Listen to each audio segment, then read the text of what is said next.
What's up? Welcome back to Rex with Apex Collectibles. Today is going to be my first real box or pack opening for Lorcana.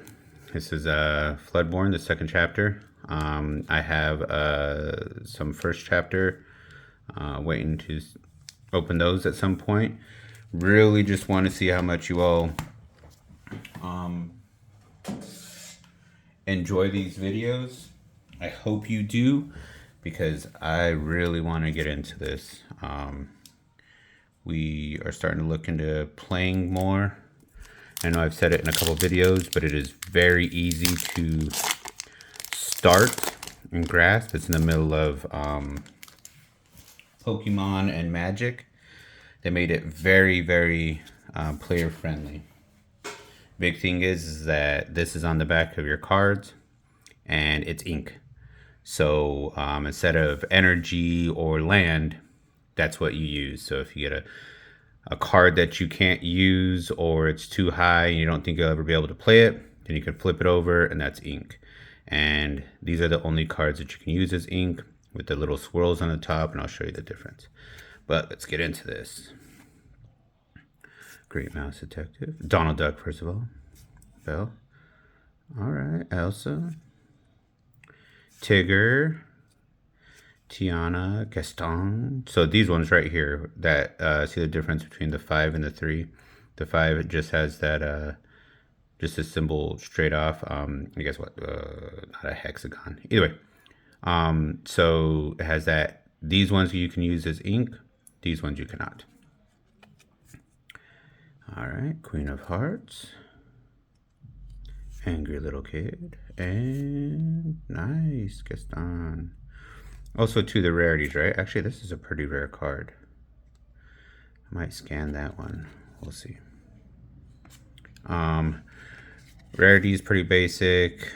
The circles, and then at the bottom, and then it goes up one. Oh, my bad.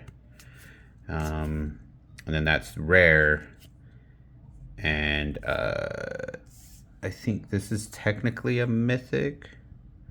I don't remember, but the more you get them, the more you'll see.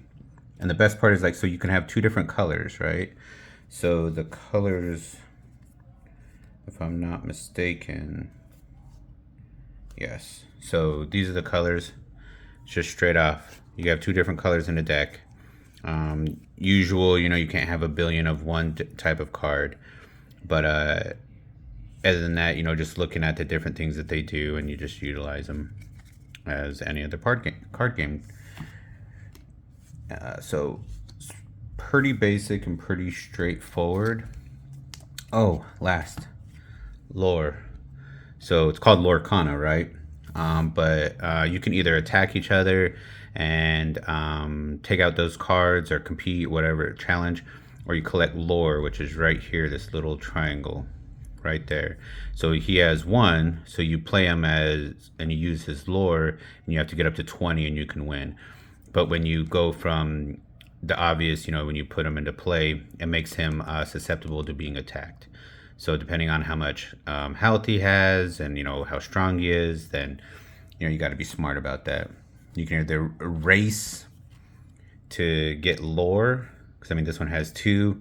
So if you played this, every single time you played them, you would get 3 lore, right, per turn. But the other person's trying to stop you from winning. So yeah, pretty fun. First chapter is very basic. So it's not just, you know, chapters of cards either. It's Disney actually adding the concept, adding more to the concept of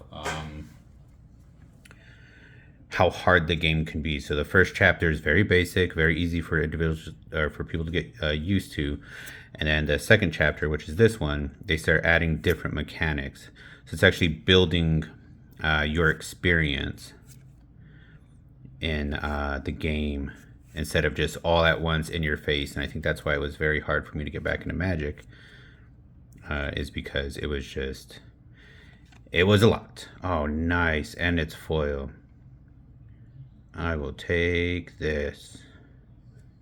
So real quick, right? If you start playing in the beginning, in a situation where you have Beast. Well, he takes 6 ink to be able to play, so more than likely you would, if you're a beginner, you just put it down and use him as ink, so you could put it towards other cards. But that's what they say, when you're learning how to play, that's the best way to do it.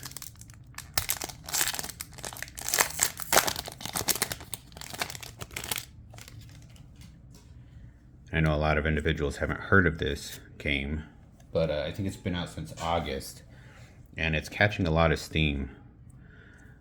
Like, people are trading in, like, they're stopped playing Yu-Gi-Oh! They're just adjusting everything that they have and getting into this just because it's actually pretty awesome. And, Mulan, Flynn Rider, like, there's no other game where you can actually watch a movie, or at least that I've seen, watch a movie and then pick up cards and see the characters that you just watched. Disney did it pretty smart, in my opinion. Nice. There's a lot of different movies based off of card games. I mean, like, also too, like the Dungeons and Dragons movie and all that stuff, so you can see that. But, like, I guess it's just different for me to have watched these movies growing up, to have my daughters watch these movies, and then to have a card game where you see all the characters. Just adds a different layer for me. Because, like I said before, Pokemon came out after I was really into that kind of stuff, so really didn't get into card games. Played Magic for a very short amount growing up, but yeah, I think I really would have been into Pokemon. Robin Hood, Cheshire Cat. All right, Blue Fairy. Oh, nice. Fairy Godmother and a foil Piglet. Sweet.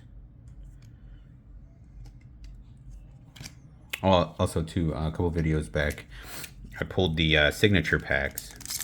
The signature pack from, I think, Floodborn. I'm going to get those graded, and I will definitely have a reveal on that. I'm extremely stoked to be able to have signatures from the artists and the creators from Disney. That is the type of collecting I love. Queen of Hearts. Duke Weaselton. Happy. Pooh. Tigger. Alright, Fairy Godmother. Zero to Hero. Oh, that's an awesome card. Merlin. Grand Pabby. Nice. That's a good card, Merlin. And Last Cannon. Sweet. Stick Merlin off to the side. And the foil Last Cannon. 3 more packs. Real quick video. I do want to get a box of the first chapter, which I think is becoming even more available. So that's good. I know it definitely affects the values on certain cards as a collector. But I think with it being in the game's infancy, like, they're going to go up no matter what. With it being Disney and a card game that's catching steam, it's going to be something you don't want to miss the ball on. All right. Oh, nice. Oh, that's real nice. That Winnie the Pooh, that foil on it. The honey looks crazy with that purple. Sweet. Keep both of those. Look those up. I think the only thing I'm going to have a real big difficulty with at first is trying to find an app to be able to scan them, because I think TCG Player is starting to come around, but you might have to manually put it in. But yeah, so we'll see how that goes in the future. Obviously, there's going to be an app you'll be able to scan and check values and stuff like that, but not yet. Can't wait for that. I think it's going to be something like how on my Lord of the Rings packs, where you know the characters and you get attached to characters, and it's like, man, why are they so weak? You would think that they'd be worth more. They're worthless, but here's what it is. That's how it goes. Rapunzel, Card Soldiers, Flynn Rider again. All right, and a hollow to knock, Water Spirit. Regardless, that's a nice foil. Sweet. I didn't even realize it's a pretty good rarity. Or pretty good rare card. Check that one out. And yes, I know it's not what we're supposed to be doing as far as rare and trading it in, but my big thing is letting the hobby pay for itself. So that's a part of it, right? I definitely play Lorcana. I don't play any more Pokemon. Definitely don't play any Magic. So I can see why people would be frustrated with this trading stuff in, but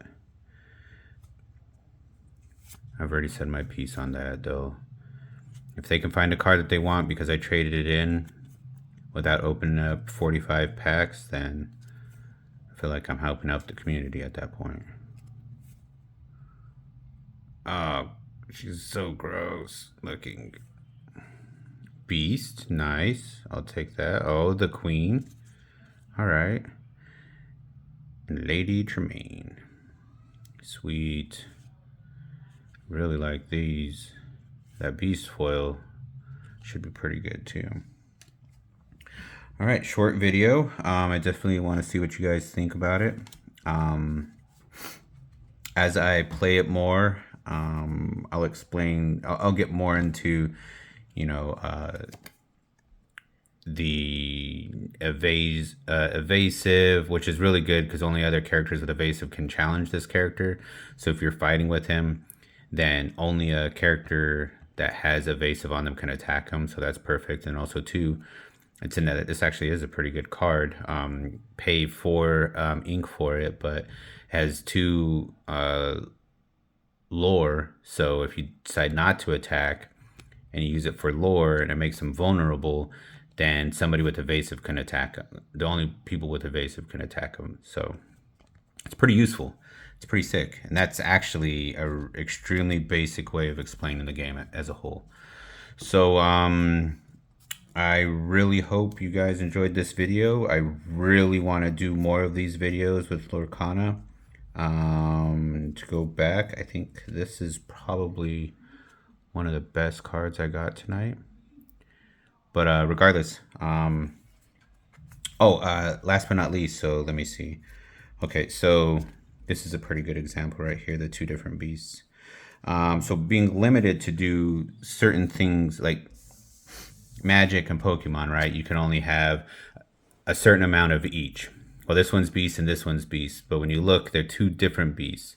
So I can have 3 of these in a deck or 3 of these in a deck, because they're 2 different beasts. There's the Selfless Protector and there's the Relentless. So that's another thing that's pretty awesome. Another thing that you have to pay attention to when you build your deck. I'm almost positive that's how it works, but regardless, I'm still learning. But I really, really hope a lot of individuals like this video, not just by hitting the button, but by watching it, because I'd really like to do more Lorcana videos. But as always, stay safe.